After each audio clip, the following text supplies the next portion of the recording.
शतशतयोजन शतधियोजन शतपरिलङ्घनने। Hello friends, welcome back traveller Naveen Kumar channel. ఈరోజు మీకు అయోధ్య యొక్క పూర్తి వివరాలు నేను మీకు చూపిస్తాను. వీడియో లాస్ట్ వరకు చూడండి. నేను ఇప్పుడు సూర్యాపేట నుండి సికింద్రాబాద్ రైల్వే స్టేషన్కి వెళ్తున్నాను. చూడండి, నేను సికింద్రాబాద్ రైల్వే స్టేషన్కి వచ్చేసాను. అయోధ్య ఈ ఆలయం మన భారతదేశంలోని ఉత్తరప్రదేశ్ రాష్ట్రంలో అందమైన సరియు నది తీరంలో ఈ ఆలయం ఉంటుంది. ఈ ఆలయానికి మనం చేరుకోవాలి అంటే మన తెలుగు రాష్ట్రాల నుండి చాలా తక్కువ ట్రైన్స్ మాత్రమే అయోధ్యకి అందుబాటులో ఉన్నాయి. ఇవి కూడా వీక్లీ ట్రైన్స్, వారంలో 1-2 రోజులు మాత్రమే ఈ ట్రైన్స్ ఉంటాయి. అలాగే ఈ ట్రైన్స్ మనకు విజయవాడ, విశాఖపట్నం, హైదరాబాద్ నుంచి మీకు అందుబాటులోకి ఉంటాయి. ఒకవేళ మీరు ఇలా వెళ్ళలేము అంటే మీరు ముందుగా మన తెలుగు రాష్ట్రాల నుండి లక్నోకి ట్రైన్లో వెళ్ళండి. మీరు లక్నోకి చేరుకున్న తరువాత అక్కడి నుంచి అయోధ్యకి 135 కిలోమీటర్స్ ఉంటుంది. అలాగే మీరు లక్నోలో ట్రైన్ దిగిన తర్వాత అక్కడి నుండి బస్సులో అయినా లేకుంటే మరో ట్రైన్లో అయినా అయోధ్యకి చేరుకోండి. నేనైతే సికింద్రాబాద్ రైల్వే స్టేషన్ నుండి లక్నోకి వెళ్తున్నాను. టికెట్ వచ్చేసి 400 రూపాయలు. ఇక నా ట్రైన్ జర్నీ స్టార్ట్ అయ్యింది. చూడండి ట్రైన్లో ఎంతమంది ఉన్నారో. నాకు కూర్చోడానికి కూడా ప్లేస్ లేదు. ఒకవేళ మీరు అయోధ్యకి వెళ్ళాలనుకుంటే 1 నెల ముందు ట్రైన్ టికెట్ బుక్ చేసుకోండి.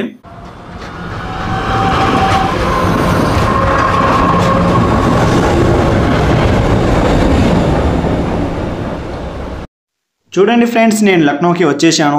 ఇది లక్నో రైల్వే స్టేషన్. మొత్తం ఎరుపు రంగులో ఒక కోటలాగా అయితే ఉంటుంది. నేను ఇక్కడి నుండి అయోధ్యకి వెళ్తున్నాను. ఇక్కడ మనకు లక్నో నుండి ప్రతిరోజు అయోధ్యకి వెళ్ళే ట్రైన్ ఉంటుంది. సాయంత్రం 4 గంటలకు వారణాసి ఎక్స్ప్రెస్ అయితే ఉంటుంది. నేనైతే ఈ వారణాసి ఎక్స్ప్రెస్కు వెళ్తున్నాను. ఇది ప్లాట్ఫారం నెంబర్ 8 వద్ద వస్తుంది. టికెట్ వచ్చేసి 60 రూపాయలు.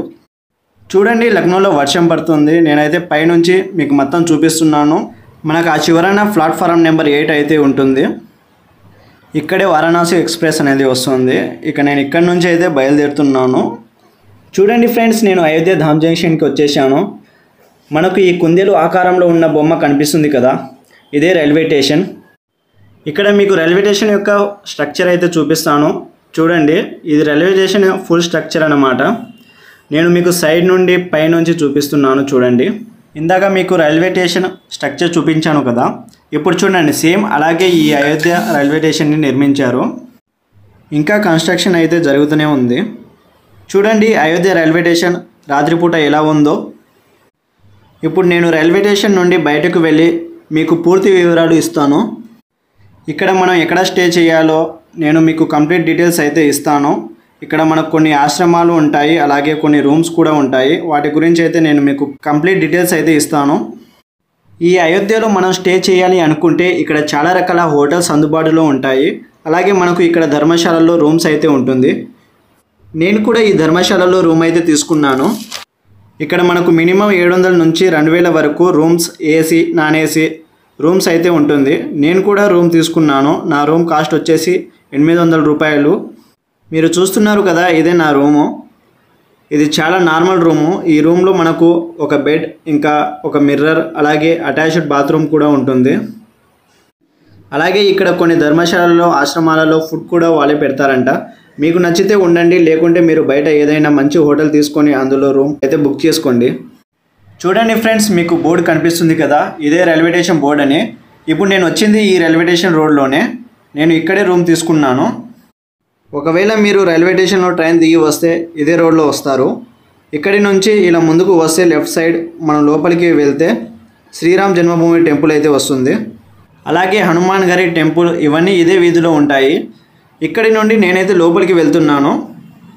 ఇక్కడ పోలీసులు చూడండి ఎంతమంది ఉన్నారో. అలాగే మనకు రైల్వే స్టేషన్ నుంచి రామ్ జన్మభూమి టెంపుల్కి 1.2 కిలోమీటర్ అయితే ఉంటుంది. అలాగే హనుమాన్ గారి టెంపుల్కి వచ్చేసి 2 కిలోమీటర్ అయితే ఉంటుంది. ఫ్రెండ్స్, ఇక్కడ మనం వెళ్ళే దారిలో అయోధ్య రామ జన్మభూమి టెంపుల్ వస్తుంది. ఈ అయోధ్యలో మనం డైరెక్ట్గా రాముని దర్శనానికి వెళ్ళకూడదు. ముందుగా మనం ఈ అయోధ్యలో ఉన్న సరియు నదికి వెళ్ళి స్నానం చేసిన తరువాత ఈ అయోధ్య నగరానికి ద్వారపాలకుడైన శ్రీ హనుమంతుల వారి దర్శనం చేసుకున్న తరువాత రామయ్య దర్శనం చేసుకుంటే ఈ యాత్ర సఫలం అవుతుందని చాలామంది ఇక్కడ నమ్ముతారు. ఇక్కడి నుండి నేను సరియు నదికి వెళ్తున్నాను. ఇక్కడి నుండి సరియు నదికి 2.5 కిలోమీటర్ అయితే ఉంటుంది. చూడండి ఫ్రెండ్స్, నేను ఇప్పుడు లతా మంగేష్కర్ సర్కిల్ దగ్గర అయితే ఉన్నాను. చూడండి, ఇక్కడ చాలామంది స్నానం ఇక్కడే చేసుకుంటున్నారు. ఇది సరియు నది యొక్క కాలువ. ఇక్కడ చాలా ప్రదేశాలలో ఈ కాలువ అనేది ఉంటుంది. చూడండి ఈ నీళ్ళు ఎలా ఉందో. ఇక్కడ చాలామంది ఈత కొడుతున్నారు. అలాగే ఈ కాలువలో ఎక్కువ లోతు అనేది ఉండదు, అందుకే చాలామంది ఇక్కడే స్నానం చేసుకుంటున్నారు. చూడండి ఫ్రెండ్స్, మనకు పెద్ద వీణ కనిపిస్తుంది కదా, ఇదే లతా మంగేష్కర్ సర్కిల్. మన అయోధ్యలో చూడవలసిన ప్రదేశాల్లో ఈ సర్కిల్ కూడా ఒకటి, చాలా బాగుంటుంది. ఇక్కడ మీరు చూస్తున్న వీణ లతా మంగేష్కర్ జ్ఞాపకార్థం, అందుకే ఇక్కడ నిర్మించడం జరిగింది.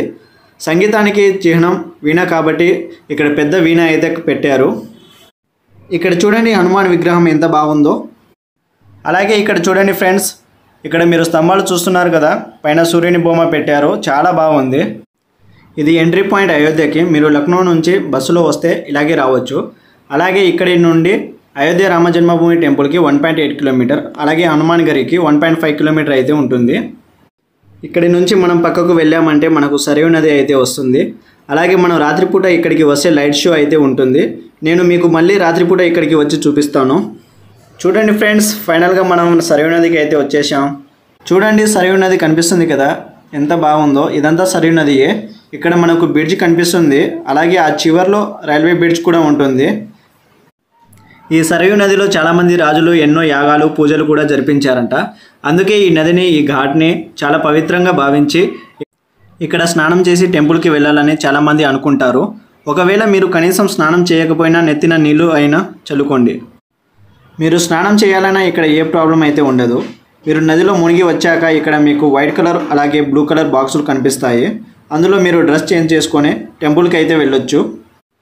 నేను కొంచెం ముందుకు వెళ్ళి చూపిస్తాను. చూడండి, ఇక్కడ ఈ భామా సరయూ నది ఒడ్డున శివుడికి ఇంకా నందికి పూజలు అయితే చేస్తుంది. చూడండి, ఇక్కడ చాలామంది స్నానం చేసుకుంటున్నారు. నేను ఇంకా ముందుకు వెళ్ళి చూపిస్తాను. చూడండి, చాలామంది స్వాములు ఇక్కడే స్నానం చేసుకుంటున్నారు. చూడండి, ఇక్కడ స్నానం చేసుకొని నందికి అలాగే శివుడికి పూజలు అయితే చేస్తున్నారు. ఇక్కడ బోట్స్, పడవలు కనిపిస్తున్నాయి కదా, ఇవన్నీ షేర్డ్ పర్సన్స్. అలాగే మనం పర్సనల్గా కూడా తీసుకొని వెళ్ళొచ్చు. ఫ్రెండ్స్, నేనైతే బోటింగ్కి వెళ్తున్నాను. 1 పర్సన్కి 80 నుంచి 100 రూపాయలు తీసుకుంటారు. చూడండి, నా బోట్ రైడ్ స్టార్ట్ అయింది. చూడండి ఫ్రెండ్స్, నేను బోటింగ్ చేస్తున్నాను. చాలా అంటే చాలా బాగుంది. ఇక్కడ మనకు సేఫ్టీ జాకెట్ అనేది ఇస్తారు. ఇప్పుడు మనం చూస్తున్న ఈ సరయూ నది గంగా నదికి ఉపనది. ఈ సరయూ నది హిమాలయాలోని మానస సరోవరంలో ప్రారంభమై బీహార్లోని గంగా నదిలోకి కలుస్తుందంట. ఈ సరయూ నదికి పూర్వం శారద నది, సజ్ నది అని పిలిచేవాళ్ళు. మనం బోటింగ్ చేస్తున్నప్పుడు ఈ సైడ్లో చాలా ఘాట్స్ వస్తాయి.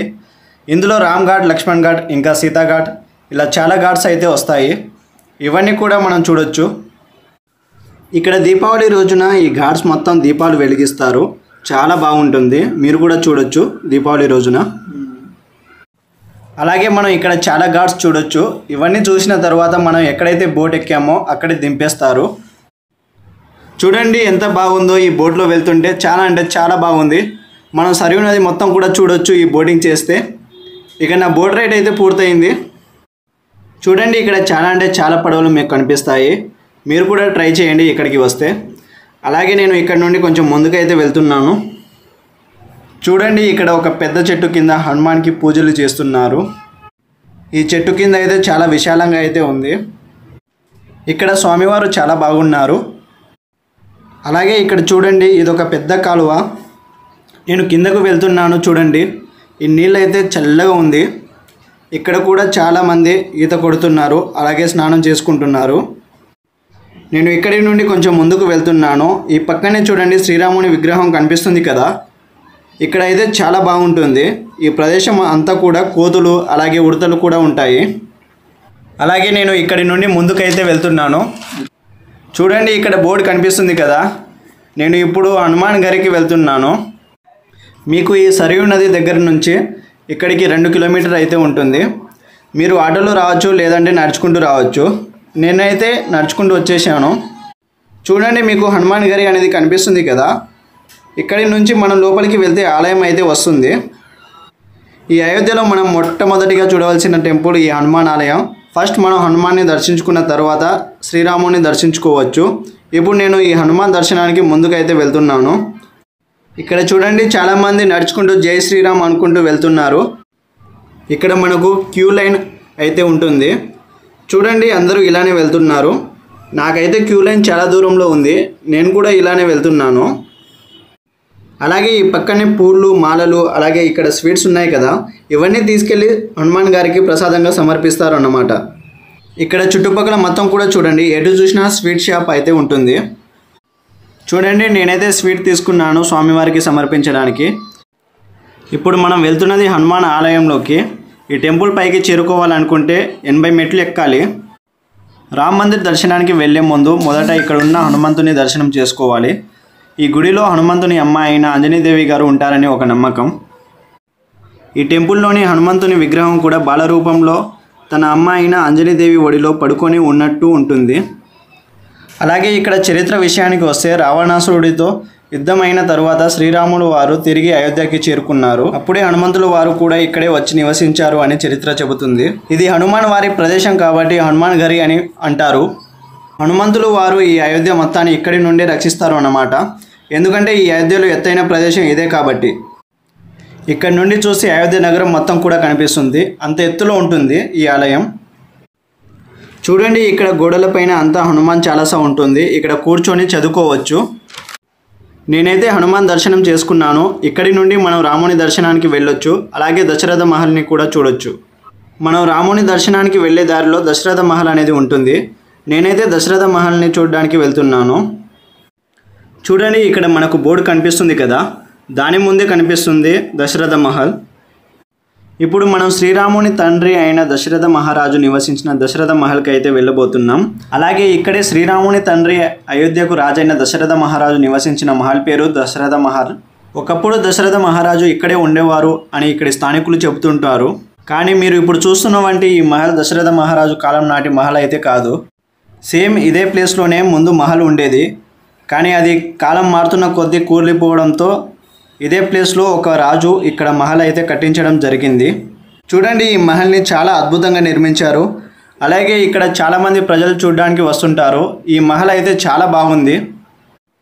ఈ మహల్ లోపల టెంపుల్ అయితే ఉంటుంది. చూడండి, ఇక్కడ మీరు స్వామివారిని దర్శించుకొని ఈ మహల్ మొత్తాన్ని విజిట్ అయితే చేయండి. చాలా బాగుంటుంది. మీరు కనుక అయోధ్యకి వస్తే ఈ మహల్ని తప్పక విజిట్ చేయండి, మిస్ కాకండి. చాలా అంటే చాలా బాగుంటుంది. చూడండి ఫ్రెండ్స్, నేను దశరథ మహల్ మొత్తం అయితే విజిట్ చేశాను. అలాగే దశరథ మహల్ పక్క వీధిలో నడుచుకుంటూ వెళ్తే మనకు కనక భవన్ అనేది వస్తుంది. నేను ఇప్పుడు అక్కడికి వెళ్తున్నాను. చూడండి ఫ్రెండ్స్, ఇదే కనక భవనం. సీతారాముల వారు కొద్ది రోజులు ఈ కనక భవనంలో నివసించారు. ఈ భవనం బయట నుంచి చూస్తే చాలా పెద్దగా కనిపిస్తుంది. అలాగే చాలా అద్భుతంగా అయితే ఉంటుంది. ఈ కనక భవనానికి చాలా పెద్ద హిస్టరీ అయితే ఉంది. ఈ కనక భవనాన్ని శ్రీరాముని సవతి తల్లి అయిన కైకేయి గారు సీతాదేవికి బహుమతిగా ఇవ్వడం జరిగింది. సీతారాముల వారు చాలా కాలం పాటు ఈ కనక భవనంలో నివసించడం జరిగిందన్నమాట. ఈ కనక భవనం సీతారాముల వారి కోసం నిర్మించారు. త్రేతాయుగంలో దీనిని రాముని యొక్క రెండవ కుమారుడు మహారాజా కృప ద్వారా దీనిని రీస్టార్ట్ చేయడం జరిగిందన్నమాట. ఆ తర్వాత ద్వాపర యుగంలో రాజా ఋషభ అనే వ్యక్తి దీనిని రీస్టార్ట్ చేయడం జరిగింది. ఇదంతా మీకు ఇక్కడ ఒక బోర్డు ఉంటుంది. ఆ బోర్డులో మొత్తం నీట్గా ఎక్స్ప్లెయిన్ చేశారు. చూడండి, ఈ భవనం లోపల ఒక చిన్న టెంపుల్ అనేది ఉంటుంది. ఇక్కడ స్వామివారిని దర్శించుకొని శ్రీరామ జన్మభూమి టెంపుల్కి అయితే నేను వెళ్తున్నాను. ఇక్కడ చాలామంది భక్తులు రాముని దర్శనానికి వెళ్తున్నారు. అక్కడ చూడండి ఫ్రెండ్స్, మనకు స్తూపం అనేది కనిపిస్తుంది కదా, అక్కడి నుండి మనం శ్రీరాముని దర్శనానికి వెళ్ళాలి. అలాగే ఇక్కడ చూడండి ఫ్రెండ్స్, శ్రీ హనుమంతుల వారు తన గుండెను చీల్చుకుంటూ ఉన్న విగ్రహం చాలా అంటే చాలా అద్భుతంగా ఉంది. అలాగే హనుమంతుల వారి విగ్రహం పక్కనే సీతారాముల వారి విగ్రహం కూడా ఉంటుంది. చూడడానికి చాలా అద్భుతంగా అయితే కనిపిస్తుంది. అలాగే పక్కనే చూడండి, శ్రీ రాధాకృష్ణుల వారు ఎంత చూడముచ్చటగా ఉన్నారో. ఈ రాధాకృష్ణుల విగ్రహం అయితే చాలా బాగుంది. అలాగే ఆ పక్కనే మహాకాళి, భద్రకాళి ఇలా మరెన్నో విగ్రహాలు అయితే ఇక్కడ మనం చూడొచ్చు. ఈ విగ్రహాలు అన్నీ కూడా మనం శ్రీరాముల వారిని దర్శించుకోవడానికి వెళ్ళే దారిలోనే ఉంటాయి. నేను ఇప్పుడు ముందుకు అయితే వెళ్తున్నాను. ఇక్కడ చూడండి, చాలామంది భక్తులు జై శ్రీరామ్ జై శ్రీరామ్ అనుకుంటూ వెళ్తున్నారు. అలాగే పక్కనే గోడలు కనిపిస్తున్నాయి కదా, ఇవన్నీ రాజస్థాన్ మలబార్ కట్టారంట. చూడండి, ఈ గోడ మీద కనిపిస్తున్న స్టోన్స్ అంతా రాజస్థాన్లో దొరుకుతుంది. అక్కడి నుంచి తెప్పించి ఈ గోడను నిర్మించారంట. మనం ఫోన్లో బ్యాగులు లోపలికి తీసుకొని వెళ్ళొచ్చు. లోపల లాకర్ రూమ్ అనేది ఉంటుంది. అక్కడ ఈ ఫోన్లు బ్యాగులు పెట్టేయాలన్నమాట. ఇక్కడ చూడండి, బ్యాగులు అనేది స్కాన్ చేస్తున్నారు. ఏమైనా ఉంటే ఇక్కడే తీసుకుంటారు.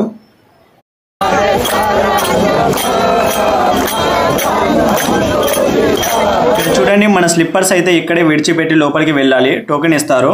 అలాగే ఇక్కడ చూడండి ఇదే లాకర్ రూము.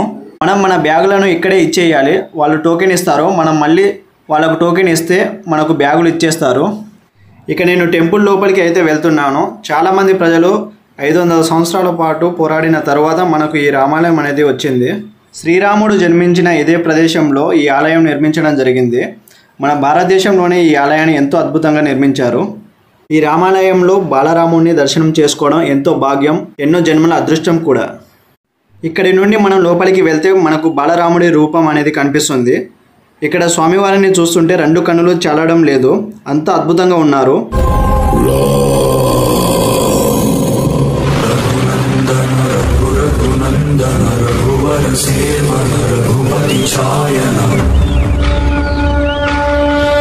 మీరు కూడా స్వామివారిని దర్శించుకోండి. దర్శనం అయిన తర్వాత బయటికి వస్తే టెంపుల్ వ్యూ అనేది కనిపిస్తుంది, చాలా అద్భుతంగా ఉంటుంది. ఇక్కడ ఫోన్లో అయితే ఎలో ఉండదు. టెంపుల్ ఓపెన్ చేసిన రోజు ఫోన్లు అనుమతి చేయడం జరిగింది. అందులో ఒక భాగం కట్ చేసి మీకు చూపిస్తున్నాను. ఇక నా దర్శనం అయితే పూర్తయిపోయింది. ఇక్కడి నుండి ముందుకు వెళ్తున్నాను. నాకు ప్రసాదం అయితే ఇచ్చారు. చూడండి ఈ ప్యాకెట్, ఇదే ప్రసాదం. ఇక్కడ అందరికీ ఇదే ఇస్తారు. చూడండి ఇదే కంపార్ట్మెంట్. అందరూ ఇక్కడే కూర్చొని విశ్రాంతి తీసుకుంటారు. చాలామంది భక్తులు అలసిపోతుంటారు కాబట్టి ఈ కంపార్ట్మెంట్లో విశ్రాంతి తీసుకోవచ్చు. ఇక్కడి నుండి నేను ముందుకైతే వెళ్తున్నాను. నేను మీకు ఉదయం చెప్పిన ప్లేస్కి అయితే వెళ్తున్నాను. అదే లతా మంగేష్కర్ సర్కిల్. చూడండి ఇక్కడ రాత్రిపూట ఎలా ఉందో, చాలా బాగుంటుంది. అలాగే పక్కనే చూడండి లతా మంగేష్కర్ సర్కిల్ ముందు సూర్యస్తంభాలు అనేది ఉంటుంది. చూడండి ఎంత బాగుందో, పైన డిజైన్ చూడండి ఎలా ఉందో, చాలా అంటే చాలా బాగుంది కదా. అందుకే వీటిని సూర్యస్తంభాలు అంటారు. అలాగే ఇక్కడ నయాఘాట్ దగ్గర హారతి అనేది ఇస్తున్నారు. చూడండి ఎంత బాగుందో. ఇదంతా సరైన దగ్గరే ఇస్తున్నారు అన్నమాట. చూడండి ఈ అయోధ్య ఎంత బాగుందో. మీరు కూడా మీ కుటుంబంతో పాటు వచ్చి బాలరాముడిని దర్శించుకోండి. ఈ వీడియో మీకు నచ్చితే లైక్, షేర్, సబ్స్క్రైబ్ చేసుకోండి ఫ్రెండ్స్. మరిన్ని వీడియోస్ కోసం బెల్ ఐకాన్ క్లిక్ చేసుకోండి, కామెంట్ చేయండి.